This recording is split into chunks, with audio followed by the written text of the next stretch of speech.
Assalamualaikum warahmatullahi wabarakatuh. Saya Kizi Sandra dari kelas 3B2, NIM 1910301088. Nah, baiklah di sini saya akan menjelaskan tentang apa itu VO2 max serta latihan-latihannya dan juga mekanisme pembentukan energi melalui latihan aerobik. Nah, apa sih VO2 max itu? Jadi VO2 max itu adalah volume maksimal oksigen. Nah, maksudnya adalah berapa maksimal jumlah oksigen yang dapat ditampung oleh jantung kita ketika kita melakukan olahraga, atau volume maksimal oksigen yang dapat dipompa oleh jantung kita. Nah, pada saat melakukan olahraga. Jadi, pada saat kita melakukan olahraga, semua otot-otot di tubuh kita itu bekerja dan berkontraksi. Nah, bekerja dan kontraksinya otot-otot tersebut membutuhkan oksigen.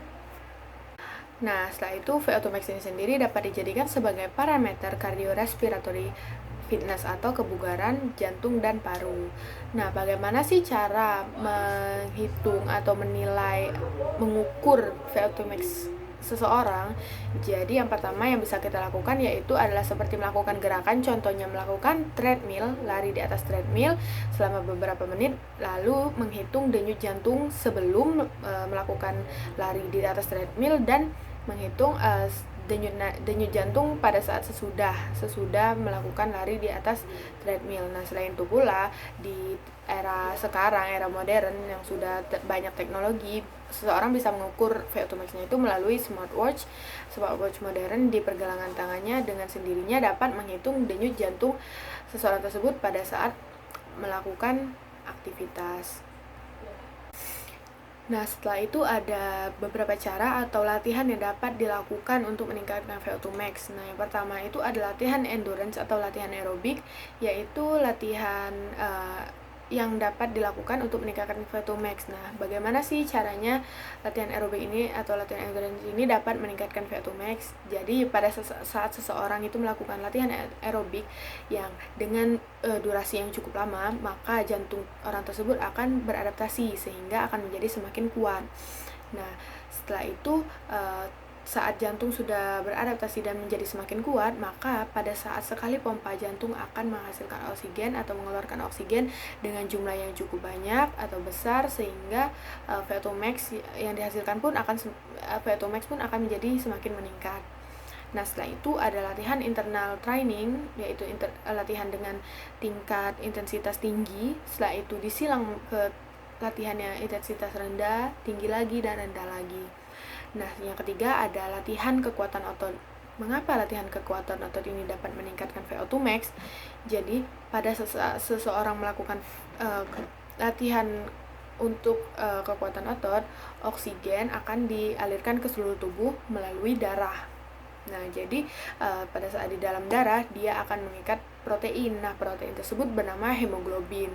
Hemoglobin ini sendiri berfungsi untuk mengeluarkan energi. Nah, energi tersebut akan dikeluarkan di dalam otot.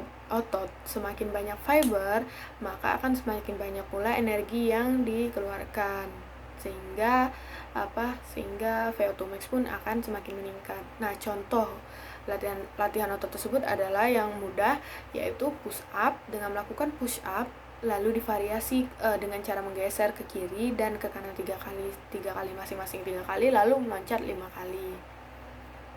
Nah, selain itu ada namanya Harvard Step Test, yaitu Harvard Step Test ini dilakukan untuk melihat tingkat kebugaran jasmani seseorang, namun bisa juga untuk mengetahui tingkat VO2 max atau nilai VO2 max. Nah, jadi bagaimana cara melakukan step test tersebut? Yang pertama, seseorang harus diminta untuk naik turun tangga dalam durasi waktu 5 menit dengan irama metronom 120 per menit. Nah, setelah itu dia akan diminta untuk istirahat. Setelah istirahat, maka denyut nadinya itu akan dinilai. Data dari denyut nadinya itu akan dinilai. Nah, denyut nadi dinilai per menit dalam menit pertama, menit kedua, dan menit ketiga. Nah, setelah itu bagaimana cara menghitungnya? Jadi cara menghitungnya itu rumus atau cara menghitungnya itu durasi waktu dalam detik. Jadi pada saat 5 menit itu misalnya 5 menit dikali 60 detik berarti ada 3000 akan dikalikan dengan 100, setelah itu dibagi dengan 2, setelah itu dibagi dengan nilai denyut nadi denyut nadi pada menit pertama, menit kedua, dan menit ketiga. Nah, setelah itu didapatlah hasil, maka akan dicocokkan dengan tingkat-tingkat nilainya. Ada beberapa nilainya tersebut dengan tingkat kebaikan atau tingkat bagusnya nilai dari VO2 max orang tersebut. Nah, pada seseorang mencapai nilai lebih dari 90, maka tingkat VO2 max-nya dalam keadaan bagus. Namun di bawah itu maka ada beberapa nilai pula seperti cukup, sedang, baik, dan tidak baik. Sekian yang bisa saya sampaikan, kurang dan lebihnya saya mohon maaf. Assalamualaikum warahmatullahi wabarakatuh. Terima kasih.